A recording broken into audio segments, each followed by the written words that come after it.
All right, let's dive into an ancient story that has a surprisingly modern twist. It's about a battle that I think we all fight. And no, not with swords or anything like that, but the one that happens inside our own minds, in the quiet moments. This is the story of the King's Peace. You know that feeling, right? It's late at night, the world is finally quiet, and bam, suddenly your own thoughts are just screaming at you. They're deafening. Well, that exact experience, that's what's at the very heart of the story we're exploring today.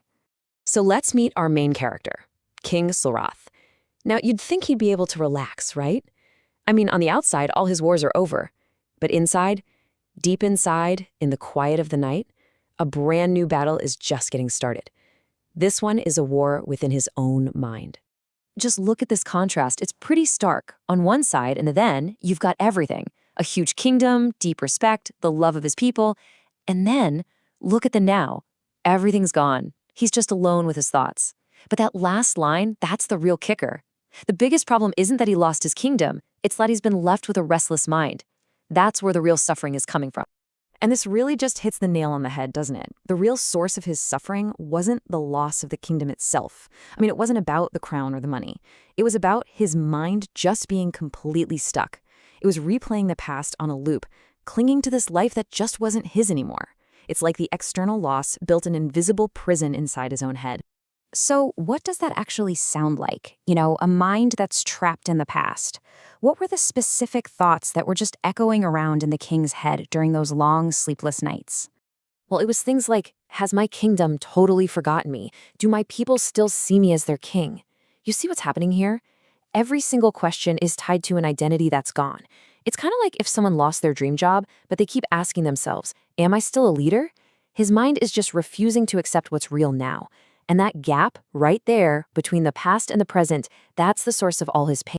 Okay, so when this inner battle just got to be too much, the king did something really important. He decided to get help.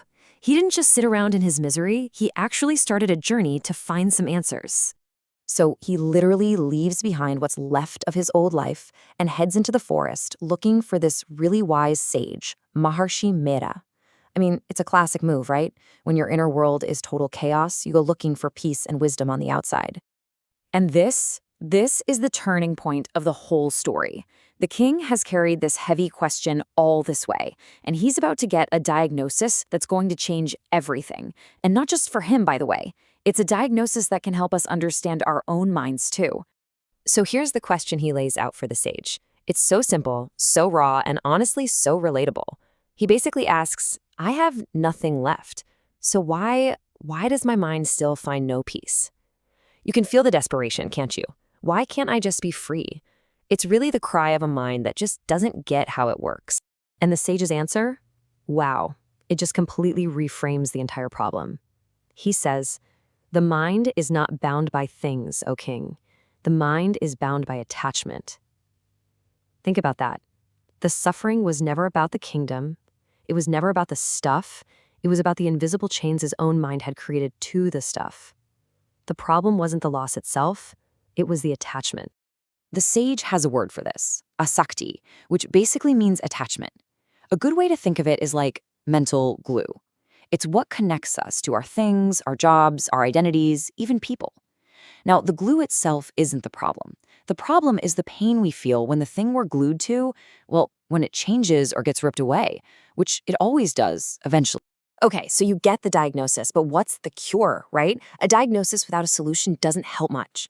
So the sage shows the king a path forward, one that's rooted in the wisdom of a sacred text called the Durga Saptashati. And get this, the path has nothing to do with fighting or getting his kingdom back. It's all about surrender. And the path forward is actually a pretty clear 4-step process.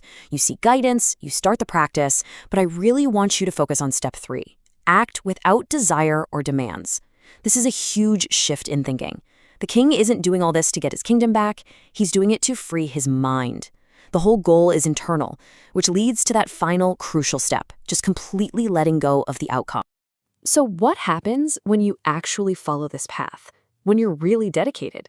Well, the king's journey shows us exactly what happens. And spoiler alert, it wasn't an overnight fix. It was a slow, gradual, but really profound shift in his inner world. And this right here just captures the transformation perfectly. Before, there was fear of what he'd lost. That gets replaced by acceptance of what is. Before, there was anxiety about the past. That gets replaced by faith in the present moment. See, he didn't actually change his external circumstances. Not yet. He fundamentally changed his relationship to them. That was the key. And then comes the almost magical part of the story. As soon as his mind was truly at peace, once he had genuinely, truly let go, his kingdom was restored. It came back to him. But here's the crazy part. It only came back after he no longer desperately needed it to feel okay. But we have to be super clear about the lesson here. Getting the kingdom back, that was just a bonus prize. The real victory, the thing that was worth more than any empire on earth, was the unshakable peace he had finally found inside his own mind. So, why are we talking about this ancient story? What does a king losing his kingdom have to do with us today, with our notifications and deadlines and all our ambitions? Well, it's because the king's mind, and our minds, they operate on the exact same software. If there's one thing to take away from all this, it's this simple but powerful truth. First, the mind changes, then life changes. So often we try to do it the other way around, don't we? We work so hard to change our job, our bank account, our relationships, hoping that then we'll finally feel peaceful. This story just completely flips that script. What this story is really telling us is that the path to a better life, it doesn't start out there. It starts right here, inside us. It begins when we start working on our attachments, our fears, our anxieties. And when you find that inner peace, one of two things happens. Either your external world starts to change, or you realize it doesn't even need to change for you to be happy. And that just leaves us with one final personal question to think about. For the king, the great attachment was his kingdom. So what's yours? Is it a past accomplishment? Maybe an old identity you just can't seem to let go of?